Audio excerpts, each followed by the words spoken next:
Bonjour à tous, heureux de se retrouver ce soir pour le parcours Saint-Paul.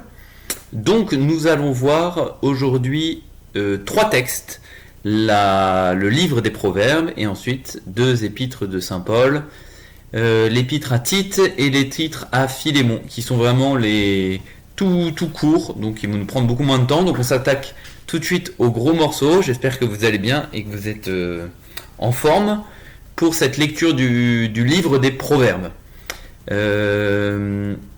Comme cette vidéo est en différé puisque je ne peux pas être là ce soir, n'hésitez pas à me poser vos questions en commentaire et puis j'essaierai d'y répondre le plus rapidement possible. Donc, pour le livre des Proverbes, donc on est dans les livres Sapientiaux, juste après le livre des Psaumes, et nous avons comme origine du livre des Proverbes deux textes plus anciens, deux textes fondateurs de ce livre. Ce sont les chapitres 10 à 22 et 25 à 29, les proverbes de Salomon lui-même. Et ensuite, le reste des chapitres sont des ajouts, a priori, donc surtout 1 à 9, et aussi des sagesses que vous verrez qui s'insèrent au milieu des proverbes de Salomon. Donc, le principal du livre est attribué à Salomon, au moins pour les recueils sources dont je vous ai parlé. C'est attesté dans le livre des rois, ainsi en 1 roi 5-12, on fait mention du fait que Salomon ait promulgué, diffusé, rédigé plus de 3000 sentences. Et donc on pense que ce livre date de son époque et qu'il a été vraiment terminé plutôt vers le 5e siècle. Voilà, la collection de ces différentes sentences ont été plutôt terminées vers le 5e siècle. L'introduction, donc l'introduction du livre, on commence tout de suite par Proverbes de Salomon. Cette introduction veut signifier l'origine, la sagesse de Salomon. Vous savez, Salomon qui a demandé à Dieu la sagesse pour gouverner, et donc veut montrer toute la sagesse de ce livre sapientiel. Donc on est sûr que les deux recueils sont de lui, mais cette introduction Proverbes de Salomon ne veut cependant pas dire qu'il faut prendre cette expression au pied de la lettre. Vous verrez que d'autres sagesses sont insérées dans ce livre des Proverbes. D'autres sagesses et une longue introduction sur la sagesse elle-même. Et vous verrez que dans ces autres sagesses qui sont introduites dans le livre des Proverbes, il y a des sagesses qui sont étrangères au peuple d'Israël. On voit qu'il y a la Bible incorpore ce qui est bon dans les autres peuples. Et donc vous verrez aussi dans la structure, donc je vous redonne le plan parce que ça va un petit peu clarifier les choses. Il y a l'introduction du chapitre 1 à 9 avec ce dialogue autour de la sagesse, et vous verrez aussi une personnification de la sagesse avec un dialogue fictif entre un père qui enseigne à son fils, donc toute la question aussi de la transmission qui est présente dans cette première partie.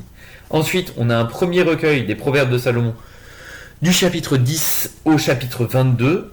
Ensuite, insertion de paroles de sages. Ensuite, on revient au Proverbe de Salomon, chapitre 25 à 29. Et enfin, paroles d'Agur et paroles de Lémuel, qui sont là des sagesses donc étrangères, introduites dans le livre des Proverbes. Notamment aussi entre le chapitre 22 et 23, il y a un parallèle fort qu'on peut faire avec les sagesses d'Aménémopée, donc du XIIe siècle avant Jésus-Christ, et donc on voit cette ouverture à une sagesse étrangère au peuple d'Israël. Voilà un petit peu pour la structure, une petite mise en garde sur cette structure. Il ne faut pas chercher à voir dans tous les enchaînements de sentences une cohérence bien établie. Dans la mentalité sémite, ça ne dérange pas d'avoir des affirmations qui se suivent sans qu'il ne semble y avoir de lien direct. Nous, dans notre pensée occidentale, on aime qu'un texte soit articulé pour partir d'un point de départ et arriver à un point d'arrivée. Là, c'est un peu plus brouillon, c'est la mentalité sémite. Et on retrouve ça d'ailleurs parfois dans les évangiles, où on se dit mais pourquoi Jésus parle de ça à tel moment? Eh bien, on peut voir que les apôtres qui ont rédigé les évangiles, eux aussi étaient pétris de culture sémite, et donc ont eu cette manière de rédiger en collectionnant différents enseignements du Christ, mais sans forcément mettre un lien, une colonne vertébrale. Donc ne soyez pas désappointés si vous dites mais pourquoi on parle de ça maintenant? Voilà, on parle de ça maintenant parce qu'on a envie de parler de ça maintenant. Ils sont un peu plus libres que nous là-dessus. Donc le style maintenant de ce livre des Proverbes, donc c'est un livre sapientiel avec un recueil de sentences, donc de phrases courtes qui donnent des conseils surtout à visée morale.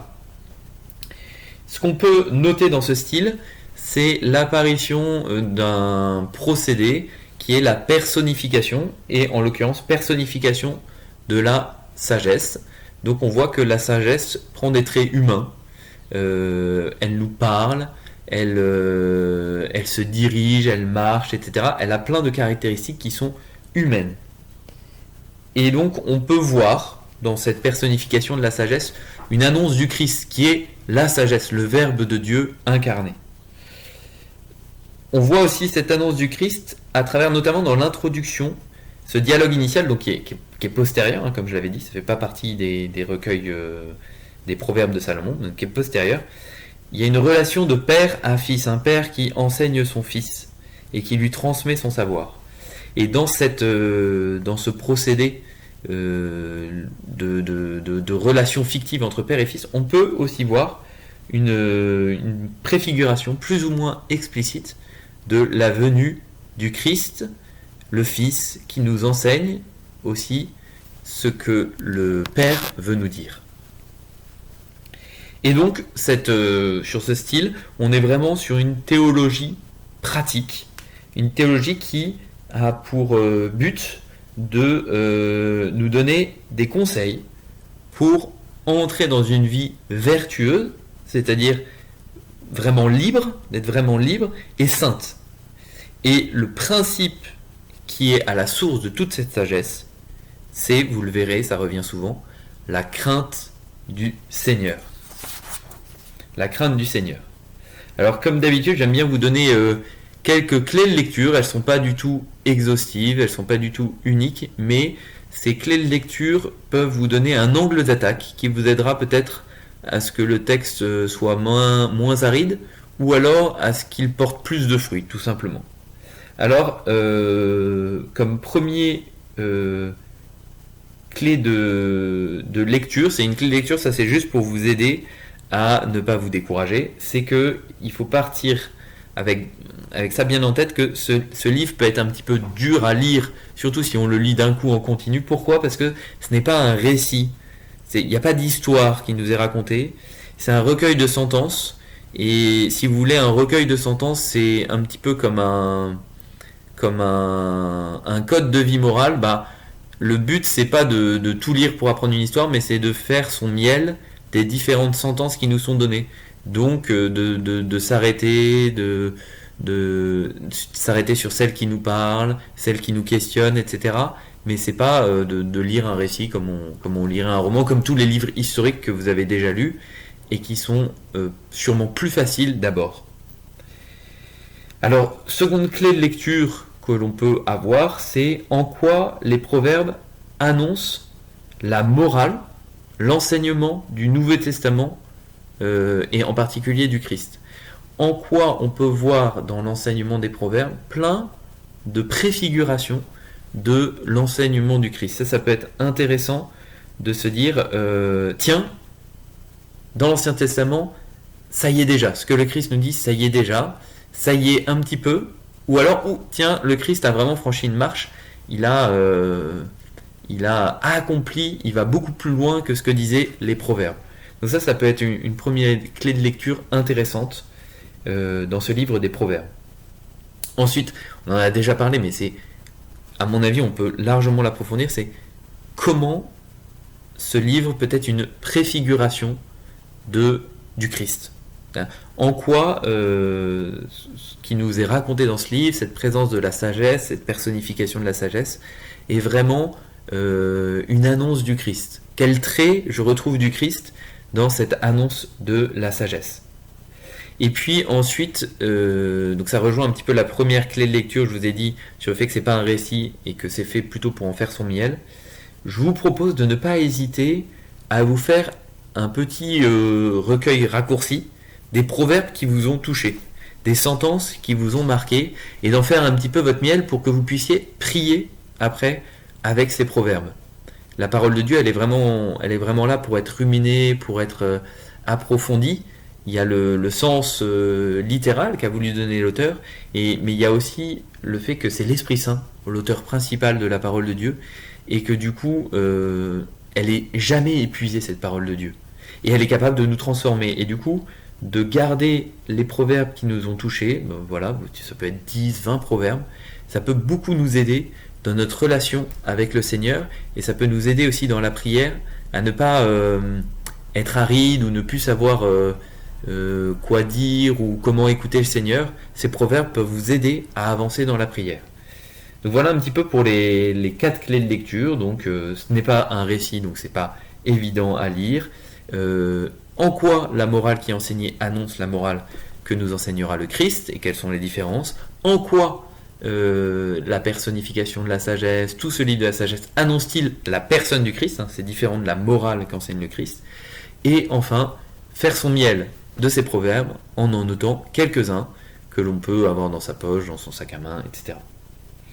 Alors une petite remarque, parce que j'ai eu des questions un petit peu sur ce livre des proverbes. Vous verrez que il y a des proverbes qui concernent les femmes, et certains peuvent nous paraître assez rétrogrades par rapport à notre époque d'aujourd'hui. Donc ça, c'est évidemment dû au contexte, à l'époque. Donc là, vous pourrez voir une différence forte entre la morale qu'enseigne le Christ et la morale de l'Ancien Testament. Et c'est aussi que nous sommes à une époque vraiment, vraiment très différente sur la conception de la femme que celle de 12 siècles avant Jésus-Christ, ou la fin de la rédaction de ce livre, 5 siècles avant Jésus-Christ.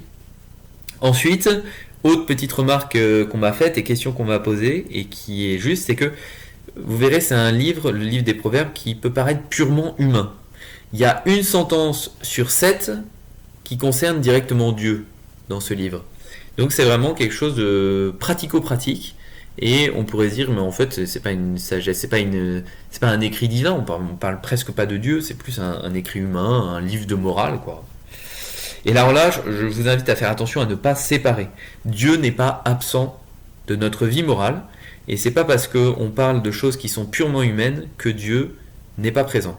Le Christ est 100% homme, 100% Dieu, donc il faut faire bien attention à ne pas séparer les choses. Évidemment, cette sagesse est tirée de l'expérience humaine qu'ont vécu les auteurs, qu'a vécu Salomon, mais elle est aussi inspirée par Dieu. Toute la parole de Dieu est inspirée par l'Esprit Saint, donc toutes les sentences de ce livre sont inspirées par l'Esprit Saint. Et ça demande de la foi, parce qu'il y a certaines sentences qui nous paraissent peut-être un petit peu dépassées.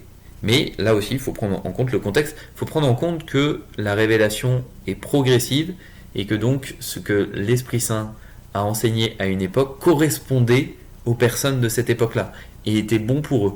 Mais ça n'empêche que ça peut nous enseigner aussi aujourd'hui et être fructueux pour nous aujourd'hui. Donc la rédaction de la Bible, c'est aussi 100% les hommes, 100% Dieu. Et donc on ne peut pas dire telle sentence, elle est purement humaine et l'Esprit Saint n'est pas intervenu. Non, l'Esprit Saint inspire toute l'écriture. Cependant, c'est vrai, ce sont plutôt des sentences à connotation morale, humaine, entre guillemets. Et ensuite, j'attire votre attention sur un petit passage, le passage de la femme forte, la femme parfaite, qui arrive à la fin du livre des Proverbes, et on m'a posé la question, est-ce que c'est pas une façon pour l'écrivain ou celui qui a fait la collection des différents textes de se rattraper par rapport à sa conception de la femme? Alors je ne pense pas. Je ne pense pas, pour la simple et bonne raison que à cette époque-là, ils n'ont aucun complexe à avoir cette conception de la femme qui nous paraît nous complètement machiste et rétrograde, eux ils n'ont aucun complexe à ça, donc ils n'ont pas besoin de se rattraper entre guillemets sur leur conception de la femme. Par contre, cette femme parfaite, c'est une avancée.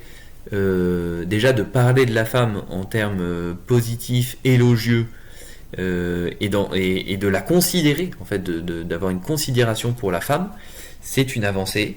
Et c'est aussi un aspect de la personnification de la sagesse. Donc, on pourrait creuser dans ce passage-là, et c'est par là que je terminerai, on pourrait creuser dans ce passage-là une annonce peut-être de la Vierge Marie, de l'Ève nouvelle, et aussi de la femme sainte d'aujourd'hui, la sainte femme, tout simplement. Donc voilà un petit peu pour le livre des Proverbes. J'espère que cette introduction aidera à ce que la lecture soit plus fluide, plus fructueuse aussi dans vos cœurs. Et bon courage pour cette lecture qui est, à mon avis, c'est un livre qui est plutôt... c'est pas très long, mais peut-être un peu dur à lire et à rentrer dedans. Donc n'hésitez pas à faire des pauses et à ne pas lire tout d'un coup. Et n'hésitez pas à prendre des notes aussi pour que cela porte aussi du fruit. Ensuite, nous avons l'épître de Tite. Donc là, on change complètement. On passe dans le Nouveau Testament. On est dans les épîtres de Saint Paul. Et vous savez que les épîtres de Saint Paul sont répartis en deux blocs en quelque sorte. Il y a tout d'abord les épîtres, j'ai oublié le terme, mais je vais vous le retrouver un instant. Donc voilà, excusez-moi, j'ai retrouvé. Donc l'épître de Tite est appelée une épître pastorale ou tritopolinienne, puisque aujourd'hui les chercheurs, donc on rentre dans les débats de savoir qui est le vrai auteur, etc. Débats qui sont intéressants, mais qui en restent, je le rappelle souvent, mais qui restent des théories, donc qui sont pas, qui sont de l'ordre de la recherche, qui sont pas de l'ordre de la vérité enseignée par l'Église. Aujourd'hui, on pense que l'épître de Tite ne serait pas forcément rédigé par saint Paul lui-même, mais plutôt par un de ses apôtres, alors que l'épître de Philémon, que nous verrons ensuite, elle est considérée comme une épître authentique. Et donc ces deux épîtres, Tite et Philémon, j'attire votre attention sur le fait qu'elles ne sont pas adressées à une communauté, comme l'épître aux Romains, l'épître aux Corinthiens, l'épître aux Thessaloniciens, mais à une personne en particulier. Et donc on y découvre, les liens que saint Paul a pu avoir avec ses collaborateurs. Et vous verrez, c'est très... c'est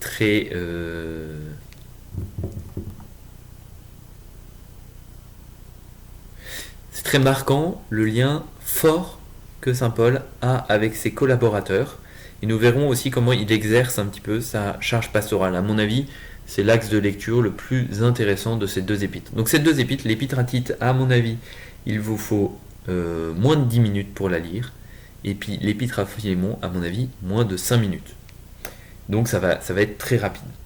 Alors, cette épître pastorale, donc adressée à une personne, je vous rappelle que les épîtres de saint Paul sont classées par taille et par genre aussi, donc adressées à une communauté ou adressées à une personne. On a d'abord toutes les épîtres adressées à une communauté par ordre de taille, donc l'épître aux Romains qui est la plus longue, etc.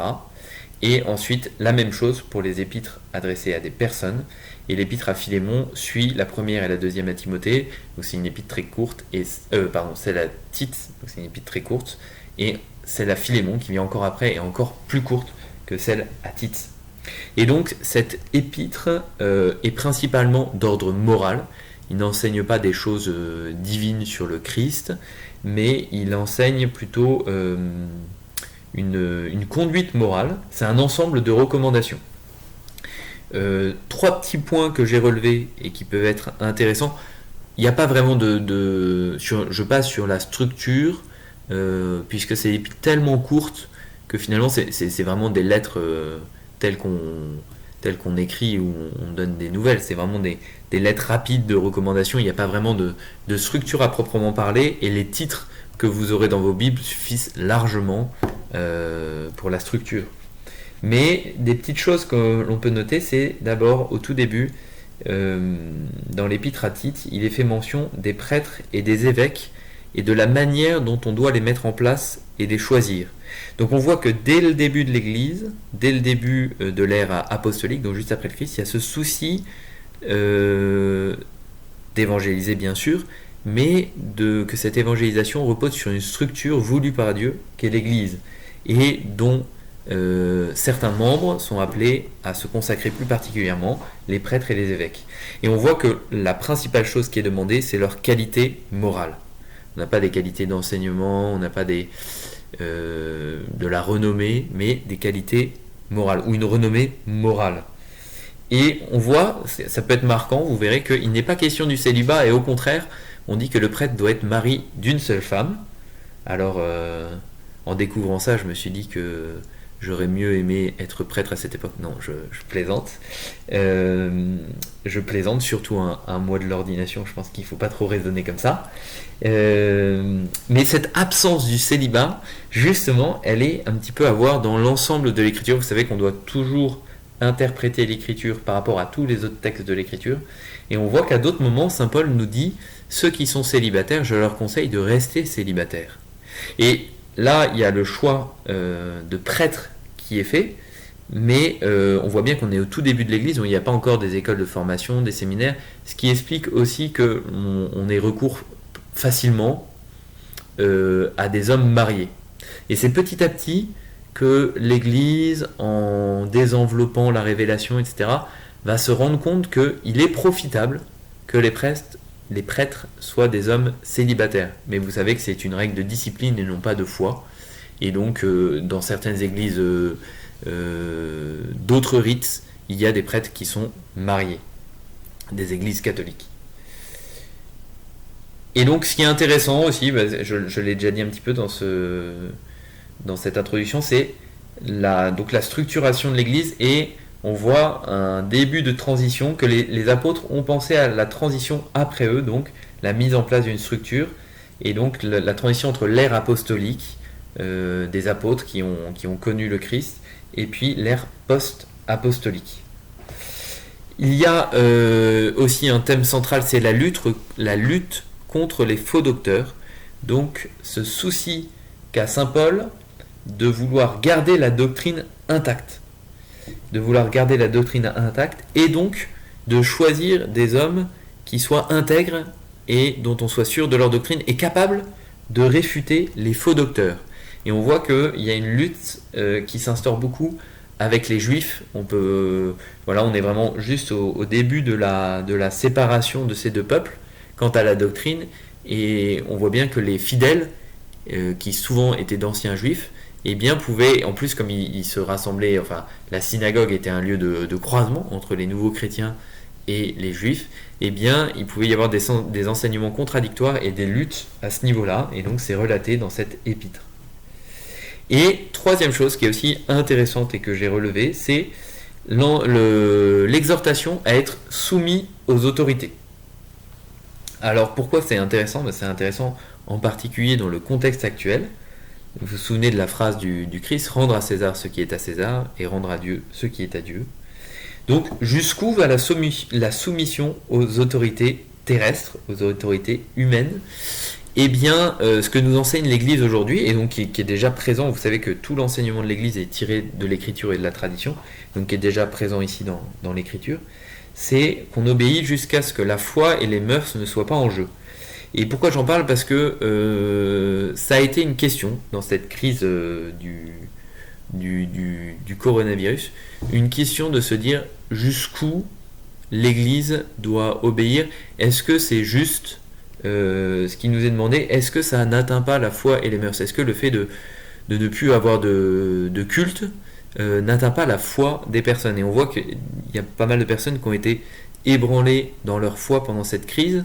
Donc on a essayé de mettre en place des solutions à travers des lives, à travers des messes maintenant célébrées à domicile. Mais n'empêche que là, la frontière était vraiment, on s'est posé beaucoup de fois la question de, où est-ce qu'on met le curseur, puisque ça touchait une question de foi. Alors, pour cette épître, ce que je vous propose comme clé de lecture, si on peut dire, enfin comme fil rouge tout du long, c'est de voir comment Saint Paul, dans cette relation personnelle qu'il a avec Tite, exerce ce qu'on appelle le munus regendi. Donc les pasteurs de l'Église catholique ont trois missions, ce qu'on appelle en latin des munus, trois missions pourrait-on dire. Donc celle sanctificandi, de sanctifier, donc c'est toute la pratique des sacrements. Docendi, c'est d'enseigner, et regendi, c'est de diriger. Et là, c'est vraiment une épître qui concerne ce munus, cette mission de diriger, ce munus regendi. Et on peut admirer la proximité que saint Paul a avec les ministres qu'il a institués, en particulier Tite. On peut aussi voir la vision. Il a vraiment il sait ce qu'il veut, donc il sait diriger son peuple vers ce qu'il veut. Et sa connaissance du terrain, sa connaissance du problème. On voit qu'il est vraiment au courant des difficultés et des problèmes auxquels Tite est confronté. Donc voilà un petit peu pour l'épître de Tite, moins de 10 minutes. N'hésitez pas aussi à glaner quelques perles dans cette lecture. En particulier, ce qui est très beau, et ce que vous retrouverez aussi dans l'épître à Philémon, c'est les introductions, les salutations, cette action de grâce débordante de joie de saint Paul à chaque fois dans ses épîtres. Dans toutes ses épîtres, sauf une, il me semble, aux Galates, avec qui il est un peu plus en colère, donc il n'arrive pas à avoir cette joie de leur écrire comme il a dans les autres épîtres, mais vraiment de s'émerveiller, de se dire tiens, peut-être que saint Paul est en train de, comme c'est la parole de Dieu, Dieu m'adresse cette parole, je rends grâce pour ta foi, pour ta persévérance, etc. C'est vraiment très réconfortant ces introductions de saint Paul, et ça manifeste vraiment très bien sa proximité à ceux à qui il écrit. Enfin, l'épître à Philémon, donc moins de 3 minutes, vous verrez aussi la présentation, du coup elle va être très courte. C'est une lettre en forme de requête, une requête que saint Paul adresse à son disciple Philémon à propos d'un esclave appelé Onésime. Donc là, j'attire votre attention sur l'action de grâce qui est très belle, qui est un modèle pour nous d'action de grâce. Peut-être que ça peut devenir une prière, vous la modifiez avec les mots qui sont les vôtres, ou vous la gardez telle qu'elle, et ça peut être une prière du matin ou du soir assez belle, ou qui renouvelle en tout cas notre manière de prier. Là encore, on est dans le munus regendi, donc dans le fait de diriger le peuple, et donc de diriger aussi les pasteurs qu'il a institués lui-même, de leur donner la bonne direction. Et donc il y a cette requête. Donc Onésime, pour bien comprendre le problème, c'est un esclave qui apparemment se serait enfui et qui aurait rejoint ou rencontré saint Paul, et avec la rencontre de saint Paul, qui se serait converti. Et on sait que saint Paul, alors je ne sais plus à quel endroit c'est exactement, mais dit que dans le Christ, il n'y a plus ni homme ni femme, ni esclave, ni homme libre, ni race, que nous sommes tous des frères. Et c'est par ce biais-là qu'il passe pour dire à Philémon, voilà, je te renvoie Onésime, ton esclave, qui t'a été infidèle puisqu'il s'est enfui, donc il t'a pas été utile. D'ailleurs, le mot Onésime, il y a un jeu de mots autour du mot Onésime qui veut dire utile. Il t'a pas été utile, mais maintenant qu'il est converti, je te demande de le réaccueillir, il te sera utile, et réaccueille-le donc en vertu de la foi, non pas comme un esclave, mais bien comme un frère très cher. Et fais-le d'autant plus qu'il est très cher à moi. Et alors on m'avait posé ces questions aussi avant cette petite conférence, et en effet on voit comment dire tout le talent qu'a saint Paul pour tourner les choses, et presque l'insistance, la part affective qu'il y met. On pourrait presque se dire que saint Paul laisse pas Philémon très très libre. Il dit au début, je ne t'oblige pas, je te laisse libre de choisir, mais voilà toutes les raisons pour lesquelles tu devrais quand même faire comme moi j'ai dit qu'il fallait faire. Donc voilà, encore une épître. On voit la proximité de saint Paul avec les pasteurs qu'il a institués. Très belle épître, très courte, et qui peut faire aussi une petite respiration au milieu du livre des Proverbes, si la lecture est un petit peu rébarbative pour vous. Voilà, j'espère que j'ai été clair dans cette présentation des différents livres pour cette semaine. Je vous redis de ne pas hésiter à mettre en commentaire vos questions si vous en avez. Et donc je vous assure de ma prière, de ma joie aussi de rester avec vous pendant maintenant plusieurs années a priori à mes yeux. Et je me confie aussi à votre prière, voilà, en vue de l'ordination le 27 juin. J'ai vraiment bien besoin de vos prières pour avoir le cœur ouvert à la grâce de Dieu. Voilà, bonne soirée à tous et à très bientôt.